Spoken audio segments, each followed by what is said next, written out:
പ്രിയ പ്രേക്ഷകർക്ക് ഇൻഫിനിറ്റി സ്റ്റോറീസിൻ്റെ ഈ വീഡിയോയിലൂടെ ഏറെ അത്ഭുതങ്ങൾ നിറഞ്ഞു നിൽക്കുന്ന ഒരു ക്ഷേത്രത്തെക്കുറിച്ചൊന്ന് പരിചയപ്പെടാം. സ്ത്രീകൾക്കും പുരുഷന്മാർക്കും ഒരുപോലെ ആഗ്രഹസാഫല്യം ഉണ്ടാകുന്ന ഈ ക്ഷേത്ര ദർശനം നിങ്ങളുടെ ജീവിതത്തിൽ മഹാഭാഗ്യങ്ങൾ സമ്മാനിക്കും എന്നതിൽ യാതൊരു സംശയവും വേണ്ട. ക്ഷേത്രത്തെക്കുറിച്ച് കൂടുതൽ കാര്യങ്ങൾ അറിയും മുമ്പ് പ്രിയ പ്രേക്ഷകരെ, നിങ്ങൾ ഇതുവരെ എൻ്റെ ചാനൽ സബ്സ്ക്രൈബ് ചെയ്തിട്ടില്ലെങ്കിൽ ദയവായിട്ട് എൻ്റെ ചാനൽ ഒന്ന് സബ്സ്ക്രൈബ് ചെയ്യുക. അതോടൊപ്പം തന്നെ എൻ്റെ പുതിയ വീഡിയോകൾ നിങ്ങൾക്ക് നോട്ടിഫിക്കേഷനായിട്ട് ലഭിക്കാൻ വേണ്ടിയിട്ട് ബെൽ ഐക്കൺ കൂടി ഒന്ന് പ്രസ് ചെയ്യണം. വീഡിയോ കണ്ടതിന് ശേഷം നിങ്ങളുടെ വിലയേറിയ അഭിപ്രായങ്ങൾ കമൻറ്റ് ബോക്സിൽ ഒന്ന് രേഖപ്പെടുത്താനും വീഡിയോ ലൈക്ക് ചെയ്യാനും മറക്കാതെ ഇരിക്കുക. നന്ദി. പ്രിയ പ്രേക്ഷകരെ, ഇൻഫിനിറ്റി സ്റ്റോറീസ് ഇന്ന് നിങ്ങൾക്ക് വേണ്ടി പങ്കുവെക്കുന്ന ക്ഷേത്രം സതീദേവിയുടെ പ്രതിഷ്ഠയുള്ള ക്ഷേത്രമാണ്. തിരുവൈരാണിക്കുളം മഹാദേവ ക്ഷേത്രം പ്രശസ്തമായിട്ടുള്ള ക്ഷേത്രങ്ങളിൽ ഒന്ന് തന്നെയാണ്. ഇവിടെ ദേവിയുടെ നട വർഷത്തിൽ 12 ദിവസം മാത്രമേ തുറക്കാറുള്ളൂ എന്നത് തന്നെയാണ് വലിയ പ്രത്യേകത. ഈ 12 ദിവസം കേരളത്തിനകത്തും പുറത്തും നിന്നുമായി ലക്ഷക്കണക്കിന് ഭക്തരാണ് ക്ഷേത്ര ദർശനത്തിന് എത്തുന്നത്. പ്രത്യേകിച്ച് സ്ത്രീകൾ തന്നെയാണ് എത്താറുള്ളത്. അതുകൊണ്ട് തന്നെ തിരുവൈരാണിക്കുളം ക്ഷേത്രം സ്ത്രീകളുടെ ശബരിമല എന്നുകൂടി അറിയപ്പെടുന്നു. എന്നാൽ തിരുവൈരാണിക്കുളം ക്ഷേത്രത്തിൽ അധികമാരും ശ്രദ്ധിച്ചിട്ടില്ലാത്തതോ അധികം പ്രചാരം ലഭിച്ചിട്ടില്ലാത്തതോ ആയ മറ്റൊരു പ്രത്യേകതയുണ്ടെന്നാണ് മേൽശാന്തി നടുവം നാരായണൻ നമ്പൂതിരി പറഞ്ഞിട്ടുള്ളത്. ശിവഭഗവാന്റെ ആദ്യ ഭാര്യ സതീദേവിയുടെ സാന്നിധ്യമാണത്. ഉപദേവതയായിട്ടാണെങ്കിൽ കൂടി സതീദേവിക്ക് ഒരു ശ്രീകോവിലും പ്രതിഷ്ഠയും പൂജയുമൊക്കെ ഇവിടെ നടക്കാറുണ്ട്. 33 ദേവീദേവന്മാരെ പ്രതിഷ്ഠിച്ച് പൂജിച്ചു പോരുന്ന കേരളത്തിൽ മറ്റൊരിടത്തും ഇങ്ങനൊരു സതീദേവിയുടെ പ്രതിഷ്ഠ ഇല്ലെന്ന് തന്നെ നമുക്ക് പറയാൻ സാധിക്കും. ഇരിങ്ങാലക്കുട പുതുക്കാട് ഇല്ലത്ത് നടുവത്ത് മനയിൽ കൃഷ്ണൻ നമ്പൂതിരിയുടെയും ഉമാദേവി അന്തർജനത്തിൻ്റെയും മകൻ നാരായണൻ നമ്പൂതിരി കഴിഞ്ഞ 18 വർഷക്കാലമായി തിരുവൈരാണിക്കുളം ക്ഷേത്രത്തിലെ മേൽശാന്തിയാണ്. അതിനു മുൻപ് കൈമുക്ക് മനയുടെ അധീനതയിലുള്ള നെല്ലായി വയലൂർ ക്ഷേത്രത്തിൽ ആയിരുന്നു. ഒക്കെ കൂടി 3 പതിറ്റാണ്ടിൻ്റെ പൂജാ പരിചയം. ഇവിടുത്തെ ശിവൻ സ്വയംഭൂ ആണെന്നതാണ് മറ്റൊരു അത്ഭുതം കൂടി. അത് പ്രതിഷ്ഠിച്ചതല്ല, സ്വയം പൂജാതനായതാണ്. ശിവനും മറ്റ് ഉപദേവതമാർക്കും ദിവസവും പൂജ നടത്തുകയും ഭക്തർക്ക് ദർശനം നൽകുകയും ചെയ്യുമ്പോൾ ഭഗവതിയുടെ ദർശനം വർഷത്തിൽ 12 ദിവസം മാത്രമേ ഉള്ളൂ എന്നതാണ് ഏറെ പ്രത്യേകത. ഭക്തർക്ക് വർഷത്തിൽ 12 ദിവസം മാത്രമാണ് ദേവീ ദർശനം ലഭിക്കുന്നുള്ളൂവെങ്കിലും എല്ലാ ദിവസവും ഭഗവതിക്കും പൂജയുണ്ട്, നിവേദ്യവും ഉണ്ടെന്നുള്ളത് ഒരു പ്രത്യേകത തന്നെയാണ്. അലങ്കാരവും ദർശനവും മാത്രമാണ് 12 ദിവസമായി നിജപ്പെടുത്തിയിട്ടുള്ളത്. ശിവന് ദിവസവും 5 പൂജകൾ നടന്നു വരുന്നുണ്ട്. ധാരയും മൃത്യുഞ്ജയ ഹോമവും ഇവിടെ നടക്കാറുണ്ട്.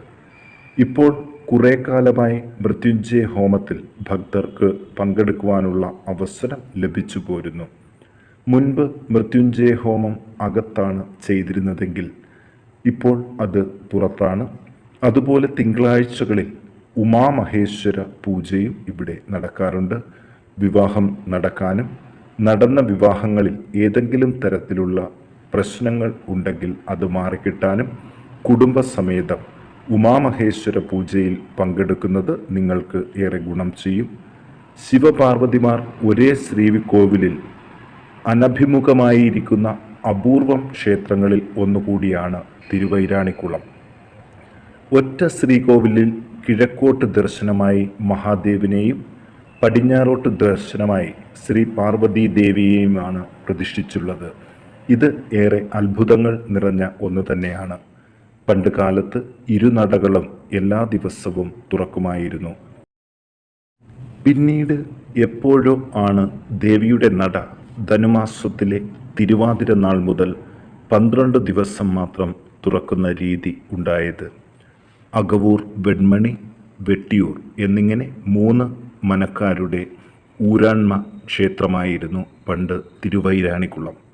അന്നത്തെ കാലത്തെ എല്ലാ ആചാരങ്ങളും അതേപോലെ തന്നെ ഇന്നും ആചരിക്കുന്നു എന്നത് എടുത്തു പറയേണ്ട ഒരു കാര്യം കൂടിയാണ്. നട തുറക്കുന്നതിന് ചില പ്രത്യേക ചടങ്ങുകളുണ്ട്. മേൽപ്പറഞ്ഞ 3 മനക്കാരും കൂടിച്ചേർന്ന് ഒരു ശാന്തിക്കാരനെ സമുദായമായി അവരോധിക്കും. പണ്ടുകാലത്ത് നട തുറപ്പ് ഉത്സവം ഭംഗിയാക്കുക എന്നുള്ള ഉത്തരവാദിത്തമായിരുന്നു സമുദായം നമ്പൂതിരിക്കുണ്ടായിരുന്നത്. ഇതൊക്കെ ചില വിശേഷാൽ ചടങ്ങുകൾ മാത്രമാണ്. ആദ്യം മണ്ഡപത്തിൽ തൂശനില വയ്ക്കും. അതിനു മുകളിൽ ഇടങ്ങഴിയും താക്കോൽ കൂട്ടവും വെക്കും. അതിനുശേഷം മനക്കാരും തന്ത്രിക്കാരനും ഇതെല്ലാം തൊട്ടുതൊഴും. നടതുറപ്പ് ചടങ്ങുകൾ ഭംഗിയായി നിർവഹിക്കുവാൻ നെയ്യും പണവുമൊക്കെ സമുദായം നമ്പൂതിരിയെ ഏൽപ്പിച്ചു എന്നും സമുദായം നമ്പൂതിരി അത് ഏറ്റു എന്നുമുള്ള പ്രഖ്യാപനമാണ് ഇതുകൊണ്ട് ഉദ്ദേശിക്കുന്നത്. തുടർന്ന് സമുദായം നമ്പൂതിരി വന്ന് 3 ഇല്ലത്തുനിന്നും എല്ലാവരും എത്തിയിട്ടുണ്ടോ എന്ന് വിളിച്ചു ചോദിക്കും. ഈ സമയം ബ്രാഹ്മണിയമ്മ, അതായത് ഭഗവതിയുടെ തോഴി, ഇവർ പറഞ്ഞാലേ നട തുറക്കാവൂ എന്ന് ദേവിയുടെ അരുളപ്പാടുണ്ടായിരുന്നു എന്നുകൂടി വിശ്വസിക്കുന്നു. ഇവർ നട തുറന്നോളൂ എന്ന് പറഞ്ഞാൽ മാത്രമേ നട തുറക്കുകയുള്ളൂ. അതോടുകൂടി തന്നെ 12 ദിവസം നീണ്ടു നിൽക്കുന്ന നടതുറപ്പ് മഹോത്സവത്തിന് തുടക്കമായി. പിന്നെ വലിയ ആചാരങ്ങളും ചടങ്ങുകളുമൊക്കെ ഇതിനെ തുടർന്ന് വരുന്നുണ്ടെങ്കിലും അതെല്ലാം വളരെ വിശദമായിട്ട് നമ്മൾക്ക് ഇതിൽ പങ്കുവെക്കാൻ സാധിക്കില്ല. നട തുറന്നതിന് ശേഷമുള്ള ചില കാര്യങ്ങൾ മാത്രം ഒന്ന് അറിഞ്ഞിരിക്കാം. നട തുറന്നതിന് ശേഷം പകൽ മുഴുവൻ ദേവി തൻ്റെ തോഴിമാർക്കൊപ്പം പുറത്ത് ഉല്ലസിക്കും എന്നാണ് സങ്കല്പം. രാത്രി അത്താഴ പൂജ കഴിഞ്ഞാൽ അകത്തേക്ക് എഴുന്നള്ളിച്ച് നട അടയ്ക്കും. വീണ്ടും വെളുപ്പിന് നട തുറക്കുമ്പോൾ ദേവി സർപ്പ ആഭരണ വിഭൂഷിതയായിരിക്കും. ദേവിക്ക് സ്വന്തമായി കുറേ ആഭരണങ്ങളും ഉണ്ട്. അതൊക്കെ ധരിക്കും. 12 ദിവസവും ഇത് തുടർന്നു പോരുന്നു. പാതിരാപ്പൂ ചൂടുന്ന രാത്രി 8 മണിക്ക് നട തുറക്കും. തുടർന്ന് ദേവി തോഴിമാർക്കൊപ്പം പുറത്തു നിൽക്കും എന്നാണ് സങ്കല്പം. ഗ്രാമവാസികളായ സുമംഗലിമാരുടെ കൈകൊട്ടിക്കളി വെളുക്കുവോളം ഈ ദിവസങ്ങളിൽ ഉണ്ടാകും. അന്നേ ദിവസം അവരുടേതാണെന്നാണ് വിശ്വസിച്ചു പോരുന്നത്. പിന്നീട് നേരം പുലർന്ന് മഹാദേവൻ്റെ ആദ്യത്തെ പൂജ കഴിഞ്ഞ് മാത്രമേ ഭഗവതിയെ അകത്തേക്ക് എഴുന്നള്ളിക്കുകയുള്ളൂ. എല്ലാ തിങ്കളാഴ്ചകളിലും തിരുവാതിര നാളിലും നടക്കുന്ന ഉമാമഹേശ്വര പൂജയും ഋഗ്വേദത്തിലെ ഒരു മന്ത്രമായ വേളിയോത്തും ചൊല്ലി ഭഗവതിക്ക് മാല ചാർത്തുന്നതും പുഷ്പാഞ്ജലി കഴിപ്പിക്കുന്നതും വിവാഹ തടസ്സങ്ങൾ മാറിക്കിട്ടാൻ നന്നെന്നാണ് അനുഭവം. പാർവതിക്ക് 12 ദിവസം നടതുറപ്പുത്സവം പോലെ തന്നെ ശിവന് കുംഭമാസത്തിൽ 8 ദിവസത്തെ ആറാട്ട് ഉത്സവവും ഇവിടെ നടക്കുന്നുണ്ട്. കഴിഞ്ഞ 18 കൊല്ലമായി അതൊക്കെ ഭംഗിയായി നിറവേറ്റാൻ കഴിയുന്നത് പൂർവജന്മസുകൃതം എന്ന് മാത്രമാണ് നമുക്ക് പറയാൻ കഴിയുന്നത്. ഇതുപോലെ വളരെ ഭക്തിസാന്ദ്രമായി കൊണ്ട് നടക്കുന്ന പല ചടങ്ങുകളും ഇവിടെ നടന്നു വരുന്നുണ്ട്. ഇവിടുത്തെ പ്രത്യേകത എന്ന് പറയുന്നത് സുമംഗലിമാർക്ക് വിവാഹം നടക്കാൻ ഇവിടുത്തെ തീർത്ഥാടനം ഏറ്റവും ഗുണം ചെയ്യുന്നതാണ്.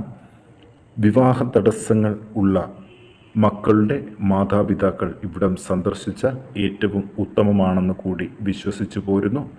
അതിനായിട്ട് വേണ്ട കാര്യങ്ങളൊക്കെ നിങ്ങൾ ചെയ്യാൻ ശ്രദ്ധിച്ചാൽ ഉടൻ തന്നെ നിങ്ങളുടെ സന്താനത്തിൻ്റെ വിവാഹം നടക്കും എന്നുള്ളത് ഒരു ഉറപ്പിക്കാവുന്ന കാര്യം തന്നെയാണ്. ഇതിൽ ശ്രദ്ധിക്കേണ്ട സമയം എന്നു വെച്ചു കഴിഞ്ഞാൽ ഈ വീഡിയോയിലൂടെ തന്നെ നമ്മൾ പറയുകയുണ്ടായി. പാതിരാപ്പൂ ചൂടുന്ന രാത്രി 8 മണിക്ക് നട തുറക്കുകയും തുടർന്ന് ദേവി തോഴിമാർക്കൊപ്പം പുറത്തു നിൽക്കുന്ന സങ്കല്പമുള്ള ദിവസം, ഗ്രാമവാസികളായ സുമംഗലിമാരുടെ കൈകൊട്ടിക്കളി നടക്കുന്ന ദിവസം. ഈ ദിവസത്തെ ദർശനം സുമംഗലിമാർക്ക് ഏറ്റവും അനുഗ്രഹീതമായിട്ട് വരുന്നൊരു ദിവസം കൂടിയാണ്. ഈ ഒരു ദിവസം തീർത്ഥാടനം നടത്താൻ തീർത്ഥാടകർ പ്രത്യേകം ഒന്ന് ശ്രദ്ധിക്കണം. പ്രിയ പ്രേക്ഷകരെ, ഈ വീഡിയോ നിങ്ങൾക്ക് പുതിയൊരു അറിവായിരിക്കും എന്ന് വിശ്വസിക്കുന്നു. വീഡിയോ ഇഷ്ടപ്പെട്ടെങ്കിൽ നിങ്ങളുടെ അഭിപ്രായങ്ങൾ കമൻറ്റ് ബോക്സിൽ ഒന്ന് രേഖപ്പെടുത്തുക. ഇനി പുതിയൊരു വീഡിയോയിൽ കാണും വരെ എല്ലാവർക്കും നന്ദി അറിയിക്കുന്നു.